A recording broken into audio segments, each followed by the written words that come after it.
Hello बच्चों, कैसे हैं आप सभी लोग। मैं हूं आप सभी लोगों का डीके सर और आप मुझे देख रहे हैं मेरे यूट्यूब चैनल पे। ठीक है ना। तो भाई आज मैं कोई लेक्चर देने के लिए आप लोगों को यहाँ पे नहीं आया हूँ या कोई मैं चैप्टर पढ़ाने के लिए आप लोगों को नहीं आया हूँ। ठीक है ना। चैप्टर तो अपने बहुत सारे चल रहे हैं और आप देख रहे हैं कि डेली डेली बेसिस पे कुछ ना कुछ चैप्टर्स अपलोड होते हुए चले जा रहे हैं और ये सभी मैं सिर्फ आप लोगों के लिए कर रहा हूं ताकि आप सभी लोगों का लॉकडाउन में रिवीजन एटलीस्ट होता रहे और अगर एग्जाम अचानक से अनाउंस किया जाए तो हम कम से कम एग्जाम के लिए प्रिपेयर रहें। हमें ये ना लगे कि हम 1-1.5 महीने 2 महीने घर पे बैठ गए तो वो सारी चीजें हम लोग भूल गए, क्योंकि बहुत सारे ऐसे बच्चे हैं जो बोल रहे थे उस समय कि सर पढ़ाई लिखाई कुछ भी नहीं हो रहा है, कुछ रिविजन नहीं हो रहा है, पढ़ तो सब लिया लेकिन अचानक से एग्जाम आ जाएगा तो एग्जाम कैसे अटेम्प्ट करेंगे, कैसे प्रिपरेशन होगा। और ये जो है बिल्कुल जेन्युइन बात होता है, क्योंकि पढ़ने के बाद होल सिलेबस कंप्लीट होने के बाद हम लोगों को एक शॉर्ट टर्म में रिवीजन चाहिए होता है और क्योंकि आप लोगों को रिवीजन नहीं मिला था इसलिए थोड़ा सा हम लोगों को प्रॉब्लम लगता है कि अगर एक बार हम जिस टीचर से पढ़े हुए हैं उससे रिवीजन हमारा हो जाए तो हमारा सब्जेक्ट अच्छा हो जाएगा और हमने जैसे पढ़ा हुआ है वैसे ही रिवाइज होके आ जाएगा। तो उसके लिए आप लोग बिल्कुल निश्चिंत रहिए बेटा।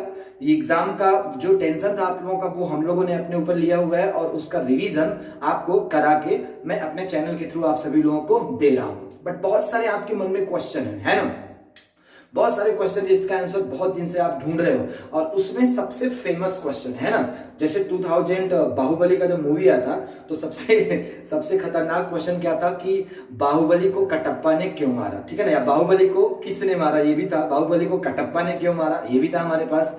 तो उसका आंसर आते आते बहुत समय लगा था। वैसे ही आज के टाइम में हमारे पास सबसे फेमस क्वेश्चन है ना।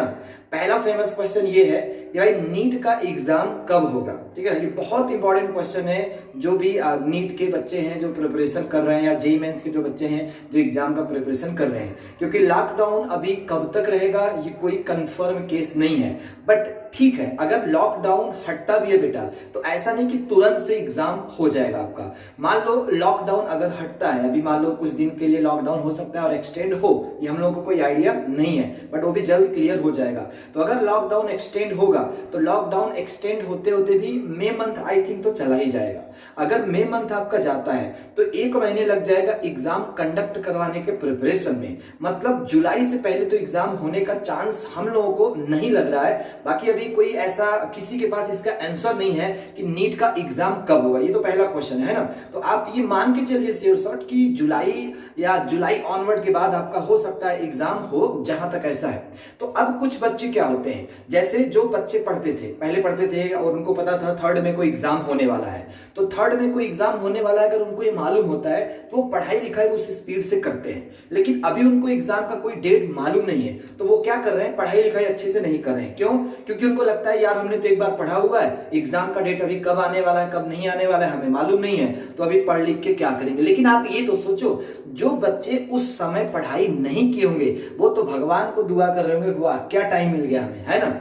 मतलब ऐसा टाइम उनको मिल गया है कि वो जो चीजें पहले नहीं पढ़े थे उस चीजों को अच्छे से पढ़ सकते हैं और इतने अच्छे से पढ़ सकते हैं कि शायद वो एग्जाम में बहुत अच्छा कर जाए। क्यों? क्योंकि वो अभी के टाइम में कंटिन्यूअसली स्टडी करते हुए जा रहे हैं। लेकिन वैसे बच्चे जो पहले पढ़ाई किए थे और अब नहीं पढ़ रहे हैं तो वो बच्चे पीछे होते हुए चले जा रहे हैं क्योंकि वो पढ़ाई नहीं कर रहे। तो उनको भी ध्यान में रखना है कि रिवीजन उनको भी अपना कंटिन्यूअसली करते रहना है। अगर आप एक मौका भी चूक गए और एग्जाम में आपका 5 नंबर 2 नंबर 3 नंबर कम रह गया आपके सिलेक्शन से, तो आपको जितना कष्ट होने वाला है आपको मालूम है उतना पूरा जिंदगी भर का कष्ट आप कभी भी उसको दूर नहीं कर पाओगे। कि आपको ये लगेगा यार थोड़ा सा पढ़ लिए होते, 2 नंबर हमारा आ जाता तो हमें शायद वो कॉलेज मिल जाता, वो गवर्नमेंट की सीट मिल जाती या मैं सेलेक्ट हो गया होता। इस बात का रिग्रेट आपको ना रहे। तो इस बात के रिग्रेट को हटाने के लिए पढ़ाई आपको करना जरूरी है। और जिस दिन आप ये सोच के पढ़ोगे कि नहीं आज का जो टाइम है वो मेरे लिए बहुत इंपॉर्टेंट है, अगर आज मैं नहीं पढ़ा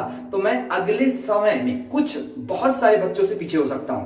क्योंकि आपको मालूम है कि 15 से 20 लाख लोग नीट का एग्जाम दे रहे हैं और उसमें हर एक समय में कुछ ऐसे बच्चे हैं जो अपने आप को स्ट्रॉन्ग करते हुए आपसे चले जा रहे हैं। अगर वो स्ट्रांग करते हुए चले जा रहे हैं, आप उनके साथ कदम से कदम मिला के नहीं चल रहे बेटा, तो आप तो वीक होते हुए चले जा रहे हो। अगर आप वीक होते हुए चले जाओगे तो आपका एग्जाम में सिलेक्शन कैसे हो सकता है? पहली बात तो ध्यान में सभी लोग रख लेना। इसलिए सब लोगों को हर एक टाइम को यूटिलाइज करना है। अब इस टाइम को यूटिलाइज करने में क्या क्या प्रॉब्लम्स आती है ना, जैसे मान लो आपको कोई चीज पढ़ना है तो आप सबसे पहले उसका क्या बनाओगे बेटा? टारगेट बनाओगे, ठीक है ना। सबसे पहला पॉइंट, उस टारगेट को अचीव करने के लिए आप क्या करोगे? वर्क करते हो। ये भी आपको मालूम है कि जो भी मैंने टारगेट बनाया है उस टारगेट को अचीव करने के लिए वर्क करेंगे। जब आप वर्क करेंगे तो आपके पास बहुत सारे चैलेंजेस आएंगे, उस चैलेंजेस को कैसे फेस करना है। और अगर चैलेंज को फेस करोगे तो जो आपने टारगेट बनाया हुआ है वो टारगेट क्या होगा? अचीव होगा।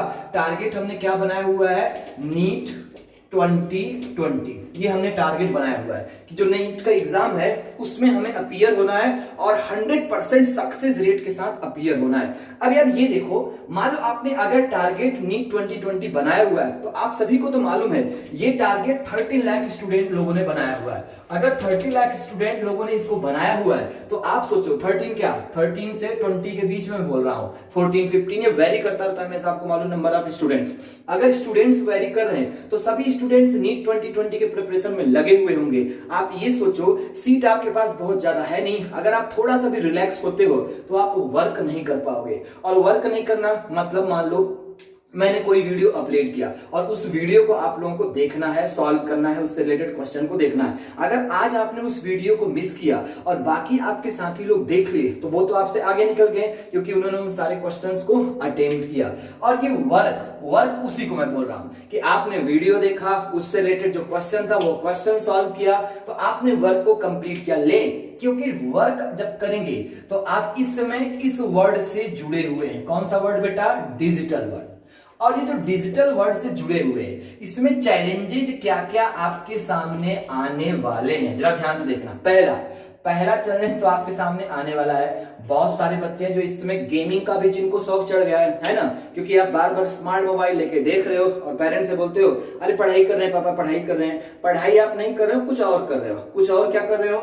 या तो आप पबजी कर रहे हो, है ना, या तो आप वेब सीरीज कोई देख रहे होगे, आजकल वेब सीरीज भी बहुत सारे चल रहे हैं, या तो बेटा आप यहाँ पे FB कर रहे हो, है ना, या YouTube पे आप मूवी देख रहे हो। ये सब आपके पास क्या है? ये सब डिस्ट्रैक्शन है।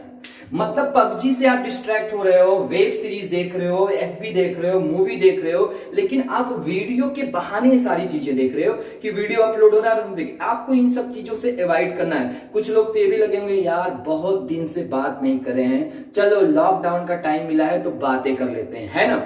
भाई बहुत समय मिलेगा आप लोगों को ये सब करने के लिए। अगर आप खुश रहोगे, खुश कर रहने का मतलब क्या है? ऐसे नहीं खुश रहना है कि पापा आज मैंने पबजी नहीं खेला हुआ इसलिए मैं खुश नहीं हूं तो मैं पढ़ाई नहीं करूंगा ना, ये मतलब नहीं है। आपको अपने गोल को फिक्स रखना है, अपने टारगेट को फिक्स रखना है। टारगेट को फिक्स रखने के लिए इन सब डिस्ट्रैक्शन को पहली बार तो हटाइए, क्योंकि आप घर में बैठे हैं, आप मोबाइल हमेशा देखते रहते हैं। आप मोबाइल देखते रहते हो तो आपका ध्यान इन सब चीजों की तरफ भी जाता है और इसमें इतना टाइम वेस्ट हो जाता है कि आप सोच भी नहीं सकते हो।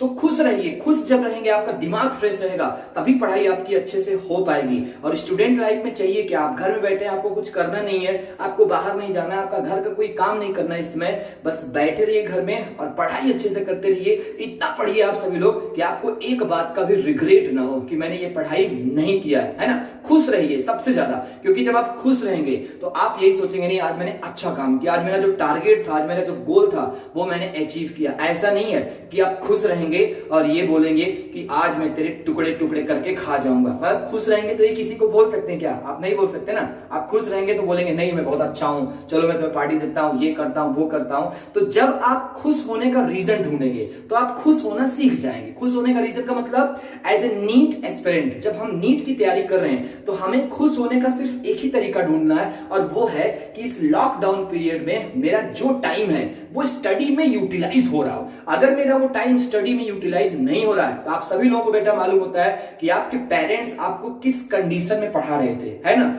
वो इतना एफोर्ड करके आपको बाहर रख के हॉस्टल में रख रहे हैं, सारी चीजें करके आपको पढ़ा रहे हैं, लेकिन आपको ये ध्यान रखना है कि उनका एक एक पैसा जो किस तरीके से आता है आप सभी लोग अपने फैमिली से बिल्कुल परिचित होते हैं, वेस्ट नहीं होना चाहिए। और उसके लिए मेरी तरफ से जो हो सकता है वो मैं कर रहा हूं। मैं आपको डेली के डेली बेसिस पे वीडियो बना के दे रहा हूं, अपलोड कर रहा हूं। आप इसके लिए निश्चिंत रहेगा, मैंने जितने आपको चैप्टर्स पढ़ा के दिए थे उन सारे चैप्टर्स का वीडियो प्रॉपर वे में मैं आपको अपलोड करके विद इन द टाइम दूंगा, उसके लिए आप परेशान मत होइएगा। लेकिन जो भी मैं वीडियो दे रहा हूं उन सारे वीडियो को कम से कम आप अच्छे से देखिए, अप्लाई करिए और उससे रिलेटेड जो भी कंसेप्ट हो उसको आप अच्छा करते हैं। आप इतने अच्छे काम करो, सोचो आप पढ़ाई करें और आज के समय में आपको मालूम है कि इस लॉकडाउन के पीरियड में सिर्फ एक ही ऐसा पर्सन है या एक ही प्रोफेशनल का ऐसा पर्सन है जिसकी वजह से हम लोग आज सुरक्षित हैं, और वो प्रोफेशन का पर्सन है डॉक्टर्स। मतलब आप डॉक्टर्स बनने वाले हो, फ्यूचर के डॉक्टर्स बनने वाले हो, आप ऐसा काम करने वाले हो जिसमें आगे चल के आपका सभी लोग नाम लेंगे, आपको ऐसे गॉड की तरह लोग बिहेव करेंगे। तो उस चीज को पाना इतना आसान नहीं है बेटा, उसके लिए कुछ न कुछ करना पड़ेगा जब आपको लोग गॉड के इक्विवेलेंट रिलेट कर दे रहे हैं। तो आप जरा से इस बात को सोचो कि आप कितने अच्छे नीट एंड क्लीन प्रोफेशन में जाने वाले हो। उसके लिए अगर मुझे 2 महीने 3 महीने हार्ड वर्क करना पड़े तो मैं हार्ड वर्क करने के लिए अब तैयार हूं, है ना। क्योंकि मुझे ये नहीं होना चाहिए कि नहीं, मैं शायद अगर उस दिन थोड़ा सा मेहनत कर दिया होता तो मुझे पछतावा ना होता और मैं आज अच्छे गवर्नमेंट कॉलेज में होता और अपने कंट्री, सोसाइटी और खुद अपने फैमिली का अच्छे से जो है रिस्पॉन्सिबिलिटी ले सकता था। तो इस चीज के लिए मुझे ये थोड़ा सा आप लोगों के सामने आना पड़ा कि आप थोड़ा डिस्ट्रैक्ट मत होइए डिजिटल वर्ल्ड में, आप पढ़ाई अच्छे से करते रहिए और जो जो टॉपिक आपका वीक है या जो जो टॉपिक इंपॉर्टेंट लगते हैं उन सभी का वीडियो आप लोगों को मिलेगा सिर्फ आप लोगों के लिए। घर में मेरे यहाँ पे ना भी मेरे पास कोई फोटो शूट के लिए मैंने कोई कैमरा रखा है, कुछ नॉर्मल मेरे पास जो भी चीजें अवेलेबल है उस चीज से मैं आपको प्रिपेयर करके दे रहा हूं और आई होप आपको वो सब चीजें अच्छी ही लग रही होंगी। ऐसा नहीं है कि हम लोगों को किसी फोटो शूट की जरूरत है ना। वैसे भी डीके सर आपके स्मार्ट है, वीडियो आप कैसे ही बना सकते हैं ये आप लोग देख ही रहे हैं। तो आप बस ध्यान से इसको देखते रहो बेटा और बिल्कुल अच्छे से पढ़ते रहो। आज आपके पास एक वीडियो अपलोड हुआ होगा, आप उसको देखो और सॉल्व करो, ठीक है। तो बस एक डेडिकेशन के साथ ये जो 4 चीजें मैंने लिखा हुआ बोर्ड पे, इसको अचीव करते हुए हम काम करेंगे। टारगेट बनाओ, उस टारगेट को बनाते हुए वर्क करो, उस वर्क को करते समय जो जो चैलेंजेज आए उनको हटाओ, दूर करो। उस चैलेंज को जैसे ही आप दूर कर दोगे आप अपना टारगेट को तुरंत अचीव कर लोगे। और टारगेट अचीव का मतलब टारगेट 2020 जो नीट का एग्जाम होने वाला है उसी के बेसिस पे हम लोग काम यहाँ पे कर रहे हैं, ठीक है ना। तो मेरी तरफ से इतना ही। आप सभी लोगों को बीच बीच में ऐसे वीडियो आपके लोगों डालता रहूंगा।